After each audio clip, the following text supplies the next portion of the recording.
Oui, alors je suis intervenue à de nombreuses reprises sur cette question des kiosquiers parce que bien souvent cette assemblée s'est enflammée sur le changement des kiosques et sur la question esthétique des kiosques. Et je trouvais insupportable que pour bon nombre d'élus, la préoccupation première était l'esthétique des kiosques et très rarement la situation sociale du kiosquier. Or, il ne peut pas avoir de liberté de la presse si on ne peut pas la vendre. Et on ne peut pas vendre la presse s'il n'y a pas quelqu'un d'accord pour la vendre. Et donc, les kiosquiers, c'est bien sur eux que reposent in fine les conditions de la garantie que la liberté de la presse puisse s'effectuer. Et donc, je suis ravie de cette délibération par principe, parce que cette délibération attribue une indemnité exceptionnelle aux kiosquiers de presse parisiens lorsque, justement, le changement de kiosque fait que pendant 3 semaines, ils ne peuvent pas travailler. Parce qu'au début, ce n'était pas prévu. Et si vous vous souvenez bien, c'est suite à la fois à pas mal d'interventions que j'ai pu faire sur la question de la situation sociale des kiosquiers, puis un vœu spécifique sur la question d'indemnisation des kiosquiers. Mais hélas, je pense que le montant n'est pas à la hauteur de la situation. Lors de mes premières interventions sur les kiosquiers, je vous alertais en vous disant mais voilà, les kiosquiers, finalement, beaucoup d'entre eux travaillent pour à peine 3 € de l'heure parce qu'on leur impose une telle amplitude d'ouverture dans la semaine et dans la journée qu'ils sont dans une situation avec des revenus extrêmement faibles.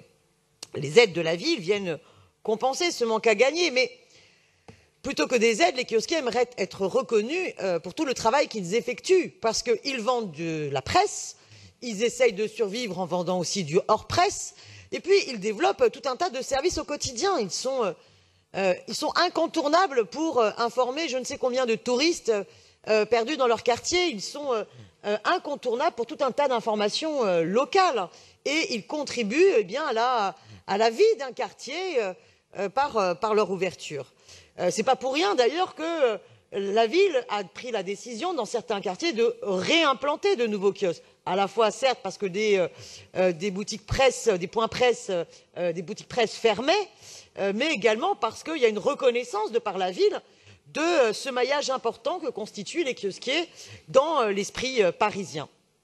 Maintenant, ce nouveau design avec toutes les modernisations qu'il peut y avoir dans les kiosques, les kiosquiers sont bien déçus, sachez-le. Ils sont bien déçus parce que leur espace vital, leur cadre de travail, est tout aussi réduit, voire pour certains plus réduit, et que très peu seront dotés, par exemple, de sanitaires. Or, le kiosquier, vu ses faibles revenus, n'a pas la possibilité de se faire remplacer par un contrat de travail pour mettre quelqu'un d'autre à sa place, et que ne même pas avoir de sanitaire quand on travaille dans un kiosque avec une amplitude horaire bien supérieure aux 10 heures par jour, vous imaginez le problème que cela peut poser. Alors, 2 618 € d'attribution d'indemnité exceptionnelle pour 2 kiosquiers, vous divisez par 2, ça fait pas beaucoup.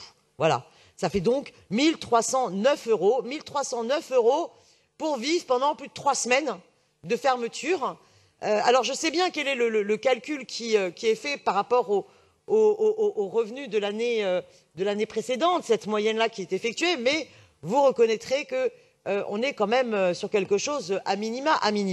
Mais au moins cela existe alors que ça n'était pas prévu, et c'est pour ça que je voterai pour cette délibération.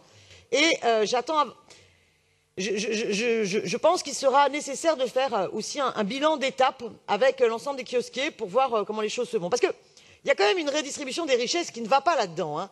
Vous savez bien que Mediakiosque, filiale de JC Deco, eux encaissent l'argent des recettes publicitaires autour du kiosque. Et pourquoi cet argent-là ne serait pas mis à contribution pour augmenter les revenus des kiosquiers? Il y avait 36 000 autres modèles possibles d'organisation sociale des kiosquiers. Notamment, on aurait pu penser une coopérative des kiosquiers indépendants. C'est tout à fait possible par le biais de Copanam, et de faire en sorte que les recettes publicitaires rentrent dans ce compte-là. Il y avait plein d'innovations sociales à faire. Hélas, on n'a pas choisi d'explorer ces voies-là. Voilà, néanmoins, je voterai cette délibération. Je vous remercie.